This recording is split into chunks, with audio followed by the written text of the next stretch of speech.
Hi students, welcome to Neet Tricks. நம்ம இந்த வீடியோவில் என்ன பார்க்க போகிறோம் அப்படின்னா ரவுண்ட் 2 கவுன்சிலிங்கான அப்டேட்ஸ் தான் பார்க்க போகிறோம். வாங்க வீடியோக்குள்ளே போகிறதுக்கு முன்னாடி நம்மளோட நீட் ட்ரிக்ஸ் சேனலை சப்ஸ்கிரைப் பண்ணிக்கோங்க. கூடவே இருக்கக்கூடிய பெல் பட்டனை கிளிக் பண்ணிக்கோங்க. அப்போ நம்ம போடக்கூடிய வீடியோ உங்களுக்கு நோட்டிஃபிகேஷனாக இருக்கும். வாங்க வீடியோக்குள்ளே போகலாம். லேட்டஸ்ட் அப்டேட்டை நீங்கள் தெரிஞ்சுக்கணும்னா Instagram and Telegram group link கீழே இருக்குது. அதை கிளிக் பண்ணி இன்ஸ்டாகிராம் அண்ட் டெலிகிராமை ஃபாலோ பண்ணிக்கிட்டிங்கன்னா லேட்டஸ்ட் அப்டேட்டில் உங்களுக்கு அதில் ஷேர் பண்ணுவாங்க. ஃபர்ஸ்ட் ஆஃப் ஆல் பார்த்தீங்க அப்படின்னா நம்மளுக்கு ரவுண்டு கவுன்சிலிங்கில் எக்கச்சக்கமான பேரண்ட்ஸுக்கு கிட்டத்தட்ட இந்த 4 டேஸாக நிறைய பேர் என்கிட்ட கால் பண்ணி கேட்குறாங்க. இந்த டவுட்டை தான் மேக்ஸிமம் கேட்குறாங்க. சார் நான் ரவுண்டு 1 ஒரு சீட்டை எடுத்துட்டேன். ரவுண்டு 1 ஒரு சீட்டை எடுத்து நான் அட்மிஷன்லாம் போட்டேன். அது government colleges, self financing colleges, management quota, அது எனிவேர். அப்போ இந்த ரவுண்டு 1 எடுக்கப்பட்ட சீட்டை நான் ரிசைன் பண்ணால் மட்டும்தான் செகண்ட் ரவுண்டில் நான் பார்ட்டிசிபேட் பண்ண முடியுமான்னு கேட்குறீங்க. அதுதான் இந்த வீடியோவில் டீட்டெயில்டாக சொல்ல போகிறேன். ஃபர்ஸ்ட் ஆஃப் ஆல் பார்த்தீங்க அப்படின்னா ரவுண்டு 1 நீங்கள் உங்களுக்கு ஒரு சீட்டு கிடச்சிருக்கு. அது government colleges, self financing colleges, இல்லை மேனேஜ்மெண்ட் கோட்டா, எனிவர். அப்போ அந்த சீட்டை நீங்கள் ரிசைன் பண்ணாதான் ரவுண்ட் 2 பார்ட்டிசிபேட் பண்ணும் அப்படிங்கிறது ஒரு தப்பான தகவல். ஓகேவா?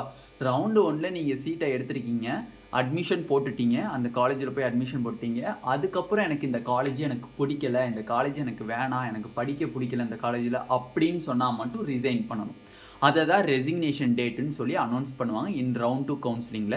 இனிமேல் தான் அந்த ரெசிக்னேஷன் டேட் அனௌன்ஸ் பண்ணுவாங்க. அந்த டேட்டில் உங்களுக்கு அந்த காலேஜஸ் பிடிக்கல, இல்லை செல்ஃப் ஃபினான்சிங் காலேஜஸ், இல்லை மேனேஜ்மெண்ட் கோட்டாவில் என்னால் ஃபீஸ் பே பண்ண முடியாது, செகண்ட் இயர் தேர்ட் இயரில் நான் தெரியாமல் போய் சேர்ந்துட்டேன் அப்படிங்கிறவங்க ரிசைன் பண்ணுறதுக்குரிய டேட்டு தான் இது. ஓகேவா?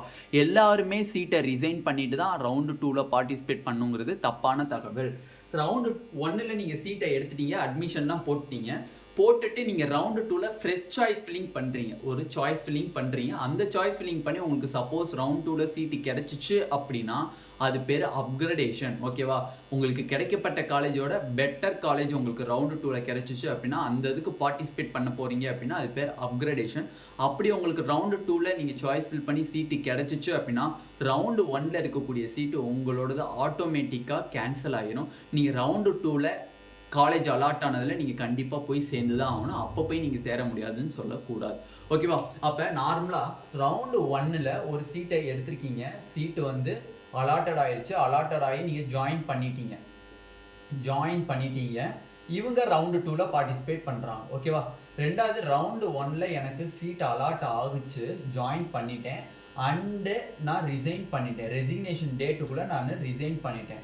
அவங்களும் ரவுண்டு 2 பார்ட்டிசிபேட் பண்ணுறாங்க. நெக்ஸ்ட்டு பார்த்தீங்க அப்படின்னா ரவுண்டு 1 எனக்கு சீட்டு கிடைக்கல, நாட் அலாட்டட், சீட்டு கிடைக்கல, நாட் அலாட்டட். அவங்களும் ரவுண்ட் 2 பார்ட்டிசிபேட் பண்ணலாம். ரவுண்டு 1 எனக்கு எனக்கு அலாட்டட் ஆச்சு, பட் ஜாயின் பண்ணல, நாட் ஜாயின்.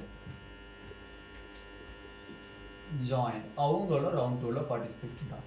இப்போ இந்த 4 பேத்துக்கு என்ன டிஃப்ரென்ஸ்னு பார்த்தீங்க அப்படின்னா ரவுண்டு 1 ஒரு ஸ்டூடெண்ட்ஸ் ஒரு சீட்டை அக்செப்ட் பண்ணிக்கிட்டாரு, அந்த சீட்டை எடுத்துகிட்டு போய் ஜாயின் பண்ணிட்டாரு, அட்மிஷன் போட்டுட்டு அந்த ஜாயின் பண்ணிட்டார். அந்த காலேஜில் ஜாயின் பண்ணிவிட்டு எனக்கு இதோட பெட்டர் காலேஜ் வேணும்னு நினச்சாரு. அந்த சீட்டை ஹோல்டு பண்ணிக்கிட்டு இந்த சீட்லேருந்து நான் பெட்டர் காலேஜுக்கு போகணும் அப்படின்னு நினைக்கிறாரு அப்படின்னா ரவுண்டு 2 போய் ஒன்லி சாய்ஸ் ஃபில்லிங் மட்டும் பண்ணிங்கன்னா போதுமானது. அதுக்கு பேர் தான் நம்ம ரீஅலாட்மெண்ட் ஆர் அப்கிரேடேஷன் சொல்கிறீங்க.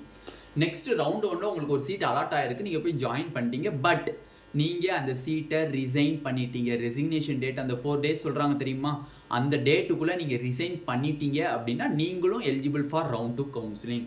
ஓகேவா? அதனால எல்லா பேரண்ட்ஸ் அண்ட் ஸ்டூடெண்ட்ஸ் தப்பான ஒரு எண்ணத்தை வச்சுருக்கீங்க. ரவுண்டு 1 எடுக்கப்பட்ட சீட்டை நம்ம ரிசைன் பண்ணால் மட்டும்தான் ரவுண்டு 2 பார்ட்டிசிபேட் பண்ண முடியும் அப்படிங்கிறது ஒரு தப்பான தகவல். ஓகேவா? அதை நீங்கள் நம்ப வேணாம். சீட்டை நீங்கள் ஹோல்டு பண்ணி வச்சுக்கிட்டும் ரவுண்டு 2 பார்ட்டிசிபேட் பண்ணலாம், சீட்டை நீங்கள் ரிசைன் பண்ணிவிட்டும் ரவுண்ட் 2 பார்ட்டிசிபேட் பண்ணலாம். சீட்டை யார் ரிசைன் பண்ணுவாங்கன்னு கேட்டிங்கன்னா ரவுண்டு 1 கிடைக்கப்பட்ட காலேஜ் எனக்கு பிடிக்கல, ஃபீஸ் அதிகமாக இருக்குது அப்படிங்கிறவங்க தான் நார்மலாக ரிசைன் பண்ணுவாங்க. மற்றவங்க யாரும் ரிசைன் பண்ண தேவை கிடையாது. அப்கிரேடேஷன் பண்ணுறது பெட்டர். ஓகேவா? ஓகே, அவங்களும் ரவுண்ட் 2க்கு eligible. Next round 1 not allotted. Round 1 எனக்கு எந்த ஒரு சீட்டுமே அலாட் ஆகலை, அவங்களும் ரவுண்டு 2க்கு எலிஜிபிள், அவங்களும் ரவுண்டு 2 கவுன்சிலிங்க்கு எலிஜிபிள். நெக்ஸ்ட்டு ரவுண்டு 1 அலாட்டட் ஆகிருக்கு, பட் அந்த காலேஜில் நான் ஜாயின் பண்ணல, அவங்க ஃப்ரீ எக்ஸிஸ்ட் ஆகிருக்காங்க. இந்த ரூலுக்கு பேர் ஜாயின் பண்ணிவிட்டு ரெசிக்னேஷன் டேட்டுக்குள்ளே ரிசைன் ஆகிடுறாங்க. நாலாவதாக இருக்கிறது அலாட்டட் ஆயிருக்கு ஒரு காலேஜ் பட் ஜாயின் பண்ணல, இவங்களுக்கு பேர் ஃப்ரீ எக்ஸிஸ்ட். இவங்களுக்கு பேர் என்னது? ஃப்ரீ எக்ஸிஸ்ட் ஆகிட்டாங்க. சீட்டு கிடச்சிருக்கு பட் நான் ஜாயின் பண்ணல, அது ஃப்ரீ எக்ஸிஸ்ட். சீட்டு கிடச்சிருக்கு, அலாட் ஆகிருக்கு, நான் ரவுண்ட் 2ல் பார்ட்டிசிபேட் பண்ணுங்கிறவங்க அப்கிரேடேஷன். ரவுண்டு 1ல் ஒரு சீட்டு கிடச்சிருக்கு, ஜாயின் பண்ணிவிட்டு அவங்க ரெசிக்னேஷன் பண்ணிக்கிறாங்க. அவ்வளோதான். இந்த 4 பாயிண்ட் தான் மேக்ஸிமம். அதனால் வந்து தப்பான எண்ணத்தை வச்சுக்காதீங்க. ரவுண்டு 2ல் நீங்கள் பார்ட்டிசிபேட் பண்ணணும், அதுக்கு நம்ம ரவுண்டு 1ல் இருக்கக்கூடிய சீட்டை ரிசைன் பண்ணால் தான் நம்மளால் பார்ட்டிசிபேட் பண்ண முடியுங்கிறது ஒரு தப்பான தகவல். தயவு செஞ்சு அதை யாரும் எடுத்துக்க வேணாம். ஓகேவா? ஒரு ஸ்டூடெண்ட்ஸ் கமெண்ட் செக்ஷனில் கமெண்ட் பண்ணியிருந்தாங்க, சார் ரெசிக்னேஷன் டேட் அப்படிங்கிறது எம்சிசியில் மட்டும்தான் இருக்குது, ஸ்டேட் கோட்டாவில் கிடையாதுன்னு சொல்லியிருக்காங்க. தப்பான ஒரு விஷயம். ஸ்டேட் கோட்டாலையும் ரெசிக்னேஷன் டேட் அப்படிங்கிறது ஒன்று அனௌன்ஸ் பண்ணுவாங்க. இயர் பை இயர் வந்து நம்மளுக்கு அந்த ரெசிக்னேஷன் டேட்டுங்கிறது ரவுண்டு 1 ரிசல்ட் முடிஞ்சு ஜாயினிங் டேட்டு முடிஞ்சதுக்கு அப்புறம் ரிலீஸ் பண்ணக்கூடிய ஒரு டேட்டு தான் ரெசிக்னேஷன் டேட்டு. அது வந்து தமிழ்நாட்டில் நடக்கக்கூடிய டிஎன் மெடிக்கல் செலெக்ஷன் மூலியமாக நடக்கக்கூடிய எம்பிபிஎஸ் பிடிஎஸ்க்கும் அது அப்ளிகபிள் தான். அந்த டேட்டை வந்து இன்னும் நம்மளுக்கு ரிலீஸ் பண்ணல. அப் டு இப்போ நான் வீடியோ ரெக்கார்ட் பண்ணிட்டு இருக்கிறது வரையுமே இன்னும் எந்த ஒரு தகவலுமே டிஎன் மெடிக்கல் செலெக்ஷன்லேருந்து வரல. மேபி நம்மளுக்கு all India quota result release பண்ணதுக்கு அப்புறம் கூட டுமாரோ நம்மளுக்கு ஆல் இந்தியா கூட ரிசல்ட் டிக்ளேர் பண்ணுறாங்க, நாளைக்கு கூட நம்மளுக்கு அந்த டேட் ரெசிக்னேஷன் டேட்டை வந்து ரிலீஸ் பண்ணுறதுக்கு வாய்ப்பு இருக்குது. அதனால யாரும் பேனிக்காக வேணாம். ஓகேவா? ரெசிக்னேஷன் டேட்டுங்கிறது கண்டிப்பாக இருக்குது. ஓகேவா? நம்மளுக்கு நார்மலாக இந்த வீடியோவில் ரவுண்ட் 2 கவுன்சிலிங்னுடைய பேரண்ட்ஸ் அண்ட் ஸ்டூடெண்ட்ஸ்னுடைய ரொம்ப முக்கியமான டவுட்ஸ் பார்த்து முடிச்சாச்சு. இந்த 4 கேசஸ் வந்து தெளிவாக நம்ம எக்ஸ்பிளைன் பண்ணிட்டாங்க. அதனால் யாருமே ரவுண்டு 1ல் இருக்கக்கூடிய சீட்டை யாருமே ரிசைன் பண்ணணுங்கிறது அவசியமே கிடையாது. உங்களுக்கு அந்த சீட்டு பிடிக்கல, எனக்கு அந்த காலேஜில் படிக்க எனக்கு பிடிக்கல அப்படிங்கிற பட்சத்தில் தான் அந்த சீட்டை ரிசைன் பண்ணுமே தவிர தேவையில்லாமல் ரிசைன் பண்ணக்கூடாது. ரவுண்ட் 2ல் டேரெக்டாக நீங்கள் பார்ட்டிசிபேட் பண்ணிக்கலாம். ரவுண்டு 1ல் நீங்கள் அந்த சீட்டை ஹோல்டு பண்ணிக்கிட்டு ரவுண்டு 2ல் நீங்கள் சாய்ஸ் ஃபில் பண்ணி பார்ட்டிசிபேட் பண்ணலாம்.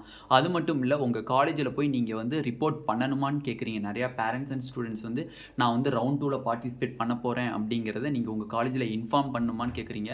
இந்த ரூல்ஸ் வந்து நம்மளுக்கு எம்சிசியில் தான் ஃபிசிக்கலாக போய் நம்ம ரிப்போர்ட் பண்ணணும் அப்படிங்கிறது சொல்லியிருக்காங்க. ஃபிசிக்கலாக மீன்ஸ் எம்சிசியில் உங்களுக்கு சீட்டு கிடச்சிச்சு அப்படின்னா அவங்க காலேஜ்லேயே கேட்பாங்க, வில்லிங்னஸ் இருக்கா, ரவுண்ட் 2ல் பார்ட்டிசிபேட் பண்ணுறதுக்கு வில்லிங்னஸ் இருக்கா அப்படின்னு கேட்பாங்க. எஸ்னா எஸ்ன்னு போட்டுவாங்க, நோனா நோன் போட்டுவாங்க. பட் நம்ம தமிழ்நாட்டு டிஎன் மெடிக்கல் செலெக்ஷனில் அப்படி ஒரு ப்ரொசீஜர் இல்லை.